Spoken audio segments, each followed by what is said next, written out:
एक नाटकीय कदम में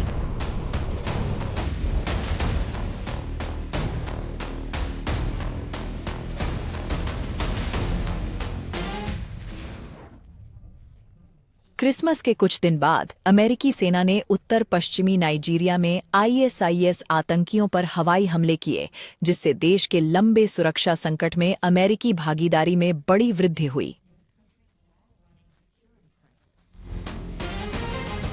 अमेरिकी राष्ट्रपति डोनाल्ड ट्रंप ने अपने ट्रुथ सोशल पर ऑपरेशन की घोषणा की।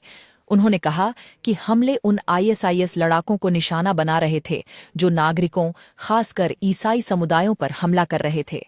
उन्होंने इस मिशन को हफ्तों से बिगड़ती हिंसा और अनसुनी चेतावनियों की सीधी प्रतिक्रिया बताया। अमेरिकी सेना की अफ्रीका कमान के अनुसार हवाई हमले नाइजीरिया के सोकोटो राज्य में हुए और नाइजीरियाई अधिकारियों के साथ समन्वित थे। नाइजीरिया के विदेश मंत्रालय ने बाद में पुष्टि की कि ये हमले संयुक्त राज्य अमेरिका के साथ चल रहे सुरक्षा सहयोग का हिस्सा थे, जिसमें खुफिया जानकारी साझा करना और क्षेत्र में सक्रिय आतंकवादी समूहों को कमजोर करने के संयुक्त प्रयास शामिल थे। क्रिसमस के मौसम में ऑपरेशन के समय ने इसे अतिरिक्त प्रतीकात्मक महत्व दिया। नाइजीरिया में ईसाई समुदायों पर हमले अक्सर प्रमुख धार्मिक छुट्टियों के आसपास बढ़ जाते हैं, जिससे अंतर्राष्ट्रीय चिंता और हिंसा की प्रकृति पर नई बहस छिड़ जाती है।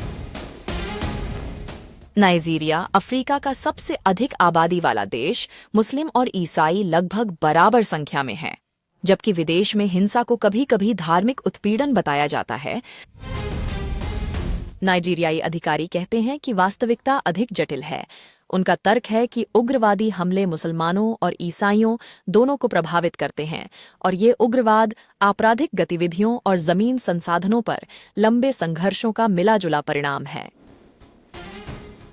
सुरक्षा विश्लेषकों का मानना है कि संकट की जड़ें गहरी हैं।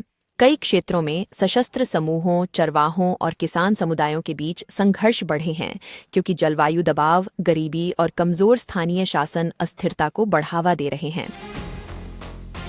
फिरौती के लिए अपहरण, जिनमें धार्मिक नेता भी शामिल हैं, बढ़ गए हैं, जो अक्सर विचारधारा और संगठित अपराध के बीच की रेखा को धुंधला कर देते हैं।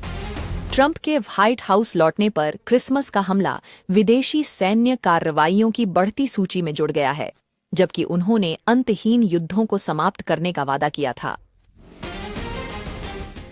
यह देखना बाकी है कि क्या यह अभियान नाइजीरिया में आईएसआईएस को काफी कमजोर करेगा या अमेरिका की बढ़ती वैश्विक सैन्य भूमिका पर बहस को और गहरा करेगा।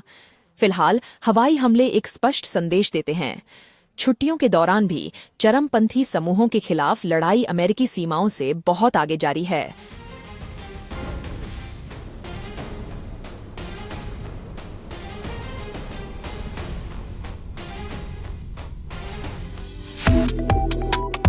वन इंडिया को सब्सक्राइब करें।